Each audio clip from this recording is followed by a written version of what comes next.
This is the K Street Bridge. This is the 2700 block of K Street Bridge. This is the part of the bridge that nobody sees, nobody's here, or nobody knows anything about. And this is my living space.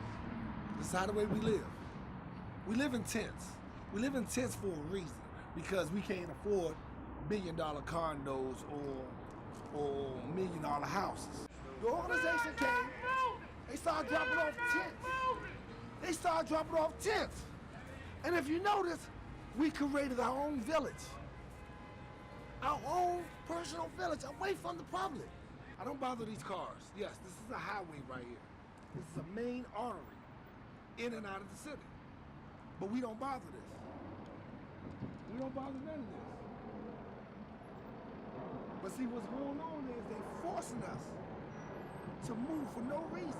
The closest place for people to take a shower, basically they get their meal plans right around the corner at Miriam's Kitchen. The city came on last week saying that they want to remove everybody from here.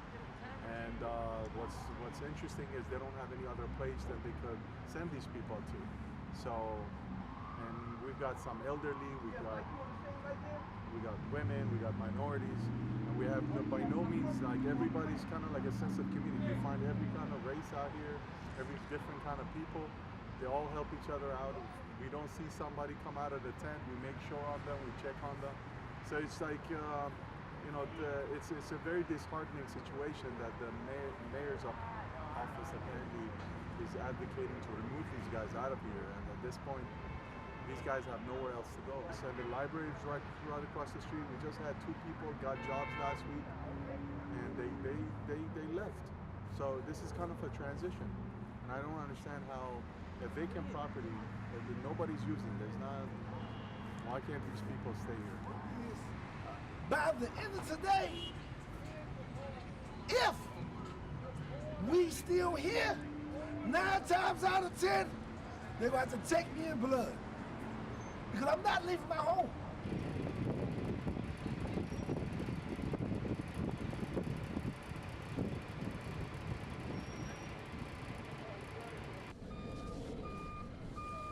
The district's Health and Human Services Division declared the area unsanitary, unsafe, and unlawful.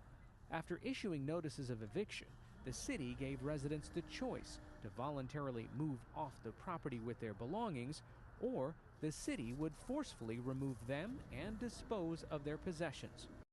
Are people being told they have to leave whether or not they want to? Yes, we posted for 14 days a notice of cleanup of the site so that it is compliant with district codes.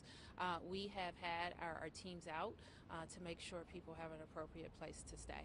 It'll be shelter space, and I think that some people have already been placed, and some of them may be in permanent supportive units. It's saying that there are available spaces for them in the shelter system, but many of those people have been to the shelter system and found that it does not meet their needs. And so our position is not that there should be permanent encampments across the country. We believe that that's a facial violation of the human right to housing, but in the absence of adequate housing or adequate alternatives, and for somebody who, you know, is a veteran with post-traumatic stress disorder, for somebody who's a couple and they have to split up in order to be in the shelter system, that's not an adequate place for them to be.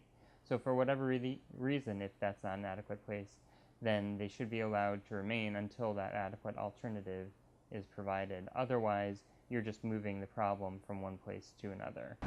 Okay, my hair might look a little silly, but that's the idea. To make sure you notice me when you see me on the streets. I want to make, oh, I remember you, that homeless guy, that's who I am. I want to make sure you know me, because I don't know you.